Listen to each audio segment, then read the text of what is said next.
제가 옛날 어릴 때부터 전 신앙생활을 했어요. 그래서 옛날에 옛날에는 목사님들이 그런 말을 자주 했습니다. 예배당에 좌석이 있는데 금자리가 있고 은자리가 있고 동자리가 있고 철자리가 있다 그랬어요. 금자리가 어디가 금자리인가 아세요? 맨 앞자리. 금자리. 오늘 성장반 수료식이라서 이제 어쩔 수 없이 이제 앞자리에 앉아요. 근데 저는요, 어디 세미나에 참석하거나 강연에 가면은 꼭 맨 앞자리에 앉아요. 그 강의하시는 강사의 얼굴 표정이나 심지어는 침 튀기는 정도까지 거리가 가장 은혜를 많이 받아요. 그거 한번 경험을 해보셔요. 저 뒷자리는 동자리, 맨 뒷자리는 철자리. 그렇습니다. 그래서 예배 시간에 앞자리에 앉는 그 습관 참 중요하고요.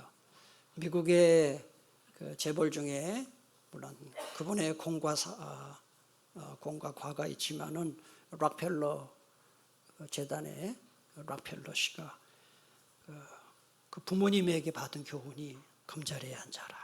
그래서 예배 시간마다 꼭 맨 앞자리에 앉아서 예배를 드렸다 그래요.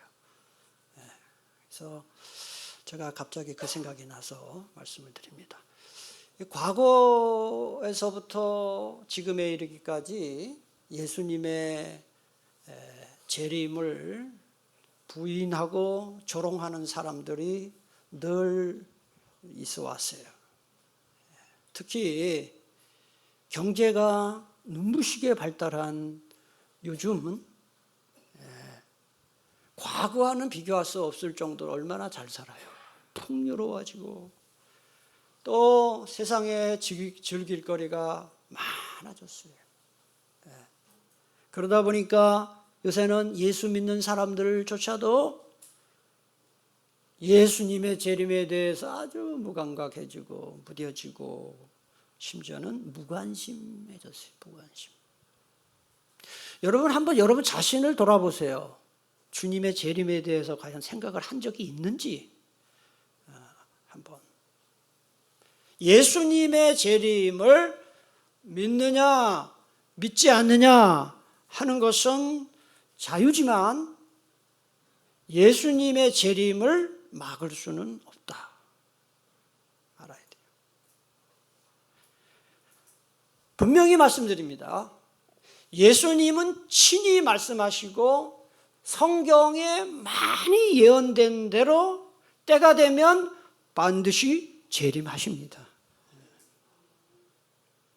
그렇기에 초대교회 성도들은 만날 때마다 인사를 할 때 따라합시다. 마라나타. 그렇게 인사했어요. 우리는 만나면 안녕하세요 또는 할렐루야 이렇게도 하죠. 좋은 인사는 맞아요. 그런데 초대교회 성도님들은 만날 때마다 마라나타 이렇게 인사했습니다. 마라나타라는 말의 뜻이 뭐냐? 따라합시다. 주 예수여 오시옵소서. 우리 찬양도 있잖아요. 마라나타 주 예수여 오시옵소서. 그렇게 인사를 했어요. 오늘 이 시대를 사는 우리들에게도 이런 재림 대망 신앙이 꼭 필요합니다.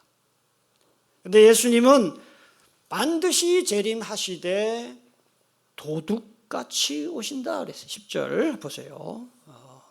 그러나 주의 날, 재림의 날이에요. 주의 날이 어떻게 오신다고요? 도둑같이 오리니 그랬습니다.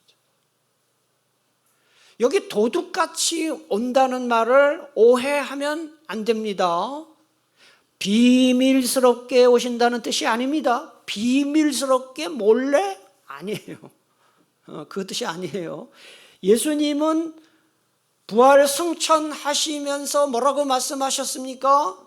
내가 하늘로 올라가는 것을 너희가 본 것처럼 그대로 다시 오겠다. 이야기는 예수님이 다시 오실 때는 온 세상 사람들이 다 알 수 있도록 공개적으로 오시겠다 말씀하셨어요. 제가 여러분에게 질문할게요. 제가 사도신경 할 때 설교를 했는데 예수님이 다시 오실 때는 예수님이 재림하시는 것을 믿는 사람들만 알 수 있을까요? 안 믿는 사람도 알 수 있을까요? 안 믿는 사람도 알 수 있게 오셔요. 그러면 예수님이 도둑같이 오신다는 말의 뜻은 뭐냐? 이 말은 예상하지 못한 때 오신다. 갑작스럽게 오신다. 이런 뜻입니다. 여러분. 혹시 오시겠나? 예상하지 못한 때. 여러분 도둑이 도둑이 물건 훔칠 때 어떻게 하는지 한번 생각해 보세요. 집주인한테 문자를 보내가지고 몇 월 며칠 몇 시에 갈 테니 그래 알아라 하고 문자 보내고 톡 보냅니까? 아니잖아요. 우리 주님이 마치 이 세상에 재림하실 때 도둑같이 오신다. 예상하지 못한 예고 없이 갑작스럽게. 마태복음 24장 42절에서 44절에 보니 그러므로 깨어 있으라 어느 날에 너희 주가 임할는지 너희가 알지 못함이니라 너희도 아는 바니 만일 집주인이 도둑이 어느 시각에 올 줄을 알았더라면 깨어 있어 그 집을 뚫지 못하게 하였으리라 이러므로 너희도 준비하고 있으라. 같이 읽습니다. 언제 주님이 오신다고요? 아니 주님이 오시겠나? 여러분 지금 그런지도 몰라. 지금 주님 오실 것 같지 않은데. 데살로니가전서 5장 2절은 말씀합니다. 주의 날이 밤에 도둑같이 이를 줄을 너희 자신이 자세히 알기 때문이라. 근데 우리가 얼른 생각하면 이렇죠. 아니 예수님이 좀 친절을 베푸셔서 나 언제 재림하겠다라고 가르쳐주면 우리가 신앙생활을 더 잘하지 않겠나? 불안하지도 않고.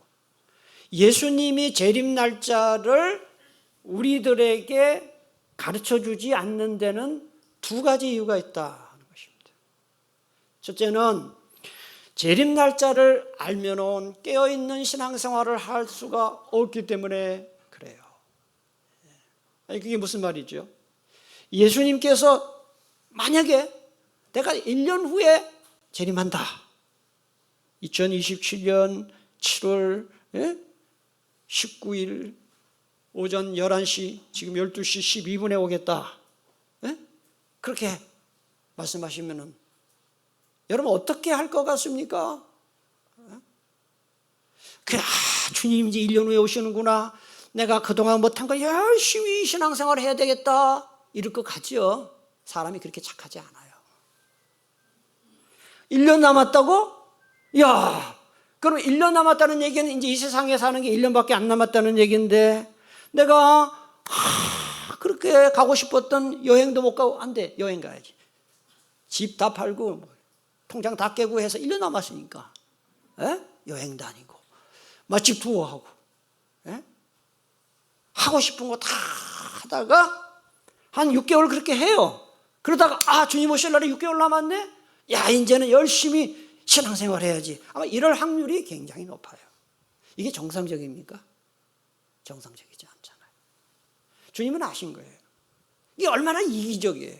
그게 얼마나 신앙생활이 아니잖아요. 계산적이잖아요. 그래서 우리 예수님께서는 주님 재림하실 날짜를 미리 알려주지 않아요. 둘째 이유는 재림 날짜를 알면 현재의 삶에 충실할 수 없기 때문에 그렇습니다. 비슷한 예입니다. 여러분이 죽을 날짜를 알면은 그게 좋을 것 같습니까? 죽는 날짜를 알면 우리도 아무도 몰라요. 내가 언제 몇 년 살다가 죽을지 아무도 몰라요. 이게 좋은 거예요. 만약에 제가 올해 66입니다. 우리 나는 나이로. 너 70살 사다가 와라 하니. 그러면 이제 4년 남았잖아요. 그러면 인생을 더 가치 있고 보람 있게 살 것 같습니까? 얼른 생각하면 그럴 수도 있겠죠. 하지만 이제 70세가 다 69세가 되고 70세가 딱 되는 순간 아무리 믿음이 있지만 그 죽음에 대한 또 두려움이, 또는 내가 지금은 이렇게 사는 게 좋은데 내가 이렇게 죽어야 되나 우울할 수도 있어요. 반대로, 정반대로 어차피 죽을 거 그냥 막 살자 이럴 수도 있는 거예요. 주님은 다 아신 겁니다. 그래서 우리가 죽을 날을 모르고 사는 것이 정신건강에도 좋고 정상적인 삶을 사는데도 그게 도움이 되는 거예요. 그래서 예수님께서는 재림 날짜를 알려주시지 않았어요. 만약에 재림 날짜를 알려주시면은 광신적인 신앙생활을 하는 사람이 있을 수도 있고, 반대로 일상을 포기해버리고 사는 사람도 많기 때문에 우리가 반드시 기억해야 할 사항이 있습니다. 일상생활을 다 내팽개치고 재림만 기다리는 것은 재림을 전혀 믿지 않는 것만큼 그건 잘못입니다. 하나님이 허락하신 일상에 성실히 충실히 사는 것이야말로 재림을 준비하는 가장 바르고 좋은 방법입니다. 요새는 좀 뜸한데 몇 년 전에, 한 2년 전, 3년 전에 요 신천지 요 마태 지파 여기 있죠, 백운역 가는데 신천지 교회에서 교인 2명이 저한테 전도하러 왔어요. 야, 담대해요. 담임 목사님이시죠? 그리고 완전히 한번 해보자는 거지. 신천지 교인 2이 왔어요. 참 기가 차서 제가 그래서 앉으라고 일단 그래서 바깥에서 하나씩 줬어요. 손님이니까. 그랬더니 첫 마디가 뭔지 아세요? 목사님, 복음이 뭔지 아세요? 이래. 저보고. 내가 참 기가 차서 내가 뭐라고 대답했을 것 같아요? 모든 인간은 죄인이고 예수 그리스도께서 십자가 지시고 부활해서 승천하시고 예수 그리스도를 믿는 사람 구원받습니다. 주 예수를 믿으라. 그래야만 너와 네 집이 구원을 받으라. 사도행전 16장 31절에서 쫙 그게 복음이잖아요. 그래 안 했어요.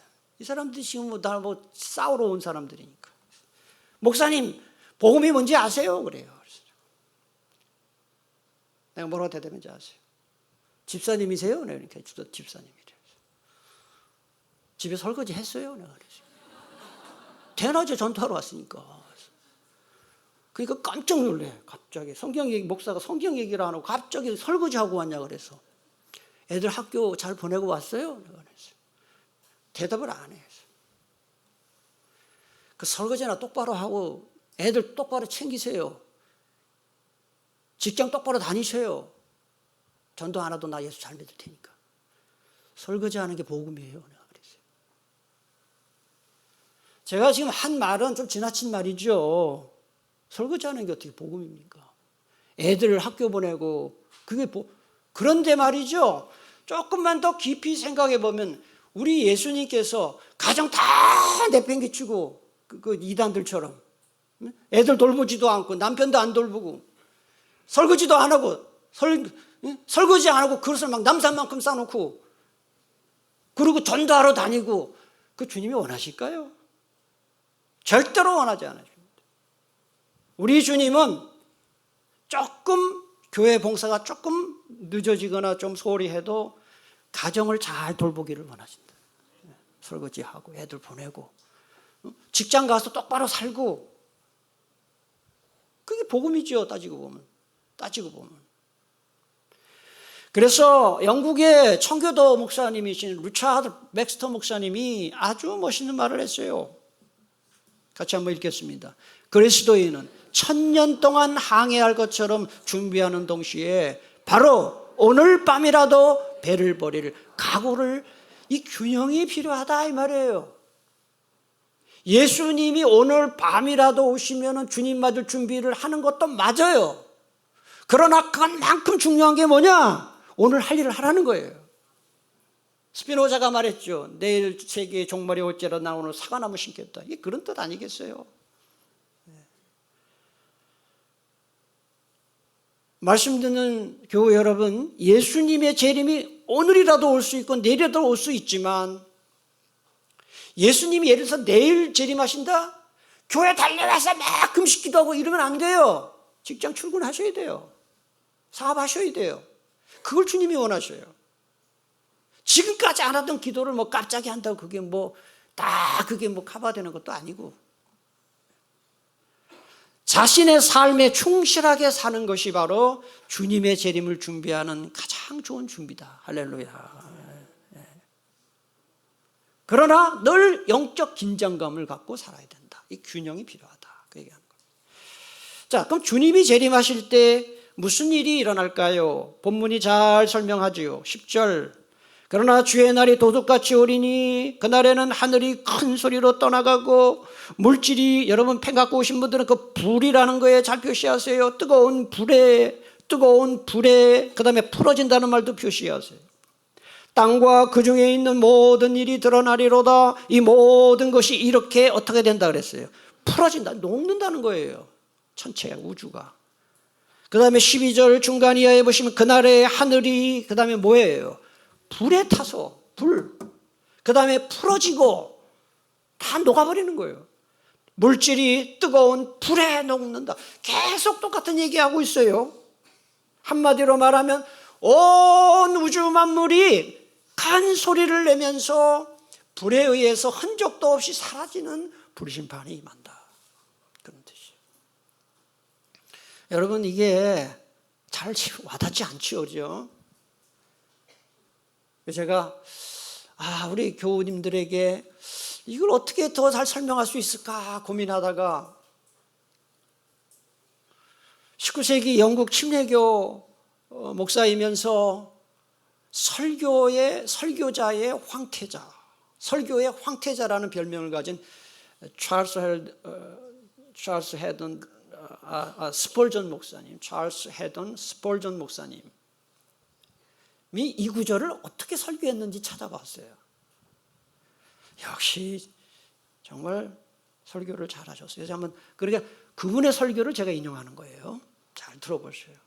이 구절을 이렇게 설교하셨습니다.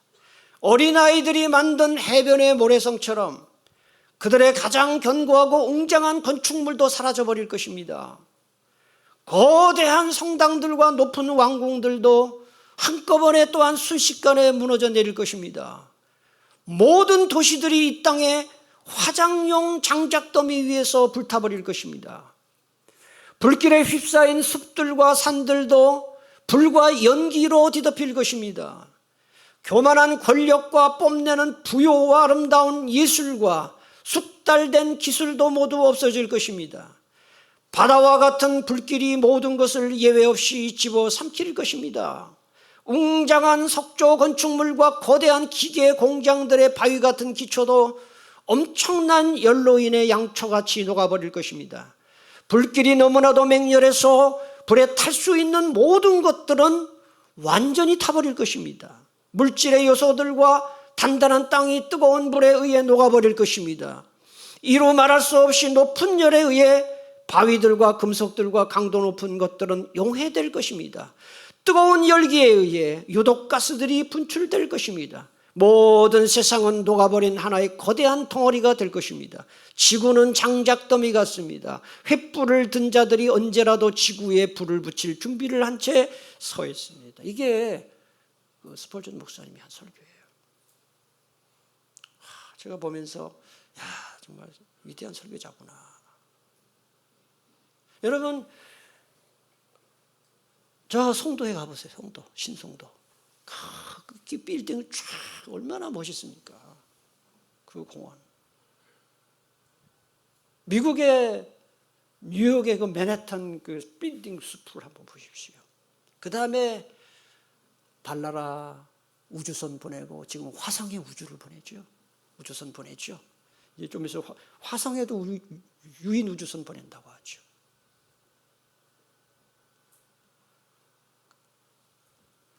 막강한 이 경제력, 군사력 이런 거를 보면은 마치 이 세상이 영원할 것 같이 보이죠. 그러나 결코 그렇지 않습니다. 성경은 분명히 말씀하십니다. 이 세상의 마지막이 불심판으로 끝난다. 노아 시대에는 하나님이 세상을 물로 심판하셨습니다. 하지만 마지막에는 뭘로 심판한다고요? 불로 심판한다. 이 불이라는 건 두 가지 속성을 갖고 있습니다. 모든 것을 태워버리는 멸망의 도구인 동시에, 예? 온갖 불순물을 재련하고 순결하게 만드는 정화의 도구예요. 멸망의 도구이며 정화의 도구예요. 하나님이 왜 불로 심판하실까? 그것은 죄로 오염되고 부패한 이 땅의 모든 악한 구조와 체질을 완전히 태워버리고 새롭게 하시기 위해서. 그날이 오면 우리가 그토록 집착하는 모든 돈, 권력, 명예, 쾌락 다 지푸라기처럼 타버립니다. 그러므로 영원하지 않은 것에 마음 빼앗기지 마시고 영원한 하나님 나라를 바라보는 믿음을 갖게 되기를 축복합니다. 타이타닉 얘기를 안 할 수가 없어요. 심판 얘기하면은. 동영상은 좀 이따 보내주세요. 제가 얘기 다 끝나고.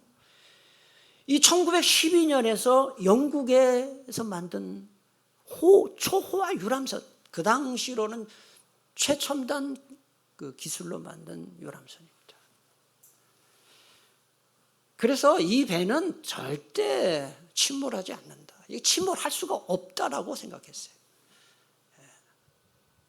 이 타이타닉호를 쭉 제가 재원을 조사를 해보니까 뭐 넓이가 얼마, 높이가 얼마, 뭐 속도 얼마 쭉 찾아봤는데 이게 너무 와닿지가 않아서 제가 한번 생각해봤어요. 이 타이타닉호는 이 크기와 면적이 축구장 3개, 축구장 3개 크기. 그 다음에 높이는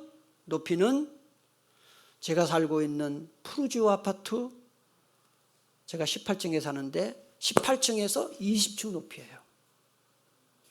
그러니까 이 타이타닉이 얼마나 높은지 보고 싶으면은 푸르지오 101동 오세요. 딱 그 높이입니다. 18층에서 20층 높이에요. 한번 상상해 보세요. 배가 20층 아파트 한 채가 그냥 서 있는 거예요. 그런데 이 큰 배가 시속 42.6km로 달려요. 얼마나 성능이 좋아요. 2,200명 이상이 타요. 승무원 포함 2,200명. 그런데 이 배가 1912년이면은 우리나라 3.1운동 있기 전이에요. 1919년 3월 1일 날 우리나라 3.1운동이 일어났으니까 한 7년 전이죠. 출항을 하고 나흘 만에 북대서양 한가운데서 빙산을 만나요. 빙산. 그래서 침몰하기 시작해요. 물론 그 배 안에는 많은 부자들이 탔어요. 황금 보물을 갖고 명품 가방 들고 아름다운 옷을 입고 그 뭐 2등석, 3등석 뭐 이런 게 있잖아요. 스위트룸 가격이 얼마냐? 현재 시가로 계산을 해보니까 스위트룸이 2억 원이에요. 2억 원. 2억 원. 이 2억 원은 우주여행 가는 티켓하고 똑같은 금액입니다. 스페이스 X가, 언론 머스크가 스페이스 X를 지금 앞으로 보낸다고 하는데 민간 2억 원은 내면 그 탈 수 있어요. 2억 원 벌어서 한번 가보세요. 그런데 말이죠. 배가 이렇게 조금씩 기우니까 사람들이 아니 뭐 이 배가 뭐 무너지겠냐. 아무도 의심하지 않아요. 다 방심했습니다. 근데 왜 그래요? 차가운 바닷물이 막 들어오고 배가 이제 자꾸 기울어지는 거예요. 그러니까 자기가 갖고 있던 명품 가방, 그 다음에 황금 보석, 뭐 이런 거 전부 바다로 갖다 버린 거예요. 그리고 찾는 것은 구명보트만 찾죠. 구명보트를 찾습니다. 결국은 이 모든 보석들, 명품들 다 버렸지만은 2,200여 명 중에 살아남은 사람이 711명, 32%만 살아남았어요. 한번 보세요. 한번 봅시다.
우리가 살고 있는 이 지구가 마침 타이타닉호와 같습니다.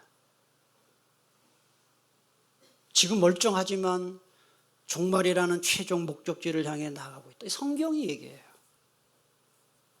에이, 무슨 그런 일이. 여러분, 저는 이런 생각이 들어요. 예수님이 재림하시고 심판을 하지 않아도 지구가 스스로 망할 것 같아요. 제가 볼 땐 그래요. 그래서 저는 지금 태어나는 아이들, 이후에 태어날 아이들 어떻게 이 세상을 살까? 너무 기후이변, 기상이변 많잖아요. 우리나라가 뭐 2050년이 되면 동남아시아처럼 된대잖아요. 아열대가 된다죠. 어떻게 살 거냐고. 그리고 여러분, 예수님이 오시지 않아도, 뭐 불심판이 없어도 핵전쟁이 안 일어나겠습니까? 글쎄요, 그건 뭐 아무도 모르죠. 마지막 불심판이 임할 때 우리가 이 땅에서 쥐고 있던 모든 중요하게 생각했던 것들 다 소용없게. 그날에는 오직 우리의 유일한 구원자이신 예수 그리스도를 믿는 믿음만이 우리를 살리는 유일한 구명보트가 될 줄로 믿습니다. 믿음을 지키셔야 됩니다. 그럼 불심판으로 끝날 이 세상에서 우리는 어떻게 살아야 할까요? 11절 답을 줍니다. 우리 11절을 다 같이 봉독합니다. 이 모든 것이 이렇게 부러지리니 너희가 어떠한 사람이 되어야 마땅하냐? 거룩한 행실과 경건. 답이 딱 나와요. 거룩한 행실과 경건함으로 살아라 그랬죠. 여기 거룩한 행실이라는 말은 이 세상과 철저히 구별된 삶을 살아라는 거예요. 그 다음에 경건이라는 것은 한마디로 말하면 하나님을 두려워하는 마음을 갖고 살아라 하는 거예요. 그래서 여러분, 거룩과 경건은 뗄 수가 없어요. 저를 한번 따라 할까요? 하나님을 두려워하는 사람만이 경건하게 살 수 있습니다. 아멘이십니까? 그러니까 거룩과 경건이라는 것은 단순히 교회에 출석하고 예배 빠짐없이 참석하는 이런 종교적 활동에 머무는 게 아닙니다. 우리의 가정, 우리 직장, 학교, 모든 대인 관계에서 예수님을 믿는 사람답게 사는 것이 거룩이고 경건이에요. 16세기의 위대한 종교자인 마르틴 루터는 이 거룩에 대해서 아주 멋있는 말을 남겼어요. 구두 수선공의 거룩은 구두에 십자가를 그리는 것, 이게 옛날에는 중세시대에 성호를 구했거든요. 그래 하나님을 믿는 구두 수선공이 십자가 구두 수선을 하면서 먼저 성호를, 그게 거룩이 아니다. 그럼 뭐가 거룩이냐? 빨간 글씨 한번 뒤에 나오는 거 읽겠습니다. 좋은 가죽으로 가장 튼튼한 구두를 만든, 그게 거룩이다. 종교개혁가 말이에요. 여러분, 직장에 가서 어떤 사람이 예수 믿는 사람답게 직장 생활을 하는 것이냐? 직장의 근무 시간에 성실하게 일하는 거예요. 직장에 가가지고 그냥 상사 눈치나 슬슬 보고, 근무 시간에 뭐 게임이나 하고, 인터넷 게임이나 하고, 자기 개인적으로 주식 투자하고, 그거 예수 믿는 사람이 이렇게 하면 안 되죠. 감리교회 창시자인 존 웨슬리 목사님은 또 이런 아주 멋있는 말을 했습니다. 이것도 참 우리가 한번 읽어봤으면 좋겠습니다. 같이 읽겠습니다. 할 수 있는 한 많이 벌고, 할 수 있는 한 많이 저축하며, 할 수 있는 한 많이 나눠줘라. 여러분, 돈 버는 거 죄가 아니잖아요. 저는 기도합니다. 우리 교회 교우님들 중에 부자도 나오게 해달라고 기도해요. 로또는 빼고 말이죠. 복권은 빼고. 열심히 사업을 해가지고 돈 벌면 그 돈 가지고 주님 원하는 일 하면 되잖아요. 할 수 있는 한 많이 나눠줘라. 하나님이 내게 맡겨주신 돈을 가지고 선교하는 데 쓰고, 어려움 당한 사람들을 위해서 도와주고, 지진 피해 당한 사람들한테 돈 주고 헌금하고, 다음 세대 양육하는 일을 위해서 인재 양성 헌금하고, 이거 얼마나 주님이 기뻐하시는 일입니까? 이건 내가 가진 돈을 유통하는 거예요. 그래서 거룩한 유통업자가 되는 것이죠. 교회 안에서 여러분, 물론 돈이 없으면 못하는 거지만은, 마음만 먹으면 그래도 1년에 한 번 정도는 같은 어떤 구역이나 또 뭐 부서에서 친교회나 뭐 선교회나 그래서 한번 이렇게 커피도 좀 사고, 자꾸 베풀어요. 그게 경건이고 거룩이에요. 맨날 쏘라고 그러지 말고, 자꾸 쏘라 그러면 나중에 총도 자꾸 쏘면 죽잖아요. 양심이 다 죽어버려요. 오늘 점심 먹고 한턱 쏘세요. 여러분이 쏘세요. 남 보고 쏘라 그러지 말고. 결국 불심판으로 끝날 세상에서 우리는 어떻게 살아야 할까요? 마지막 답입니다. 12절. 하나님의 날이 임하기를, 따라합시다, 바라보고 간절히 사모하라. 이게 답이고요. 그 다음에 13절 보세요. 우리가 그의 약속대로 의가 있는 곳인 새하늘과 새 땅을 어떻게 한다고요? 바라본다. 그래서 12, 13, 14절에 바라본다는 말이 3번 나와요. 여기 바라보다라는 이 그리스 원문 성경의 이 단어의 뜻은 뭐냐? 간절한 마음으로 대망한다는 뜻이에요. 대망, 기다리고 바란다는 뜻이에요. 영어성에 look forward to라는 단어는 아주 학수고대한다는 뜻이잖아요. 그런 뜻이에요. 그리고 한 가지 더 재밌는 것은 12절 또 상반절에 보면 바라보고 말고 간절히 사모하라 그랬는데, 간절히 사모한다는 단어가 원문 성경에서 이게 한 단어예요. 우린 2 단어지만. 요거는 무슨 뜻이냐? 서두르다, 재촉하다라는 뜻을 갖고 있어요. 주님의 재림을 재촉해라, 주님의 재림이 빨라지도록 하라 하는 뜻이에요. 그러면 우리가 주님의 재림 날짜를 임의로 바꿀 수 있다는 뜻이냐? 그거 아니에요. 성도들이 이 땅에서 어떻게 살아가느냐에 따라서 주님이 더 빨리 재림하실 수도 있다, 이런 뜻이에요. 여러분, 이걸 잘 들으세요. 주님이 재림의 날과 종말의 시간표를 결정하는 권한은 전적으로 하나님의 권한이에요. 그러나 하나님은 그 거대한 구속사 시간표를 움직이실 때 이 땅에 있는 그리스도인들의 삶과 기도와 행실을 다 고려를 해서 결정하신다. 하나님은 결코 이 인류 역사를 기계적으로 끌고 가시거나 인간을 로봇처럼 다루지 않습니다. 그렇다면 우리의 어떤 삶이 주님의 재림을 앞당기는 촉매자가 되는 걸까요? 간단하게 말씀을 3개 하고 맺겠습니다. 첫째, 날마다 철저히 회개하는 삶이 주님의 재림을 앞당긴다. 베드로후서 3장 9절에 그 힌트가 나와요. 베드로후서 3장 9절에 보니까 주님의 재림은 더딘 게 아니고 아무도 멸망하지 않고 다 어디에 이르기를 회개하면 오신다는 거잖아요. 그러니까 회개하는 삶을 사는 것은 주님의 재림을 앞당기는 거예요. 사도행전 3장 19절 20절 보시면 그러므로 너희가 회개하고 돌이켜 너희 죄 없이 함을 받으라. 이같이 하면 새롭게 되는 날이 주 앞으로부터 이를 것이요 또 주께서 너희를 위하여 예정하신 그리스도 곧 예수를 보내신다. 회개하면. 두 번째, 주님의 재림을 재촉하는 촉매제는 영혼 구원과 복음 전파에 힘쓰는 삶입니다. 마태복음 24장 14절을 우리 다 같이 함께 읽겠습니다. 이 천국 복음이 모든 민족에게 증언되기 위하여 온 세상에 전파되리니 그제야 복음 전파가 예수님의 재림을 땡기는 거예요.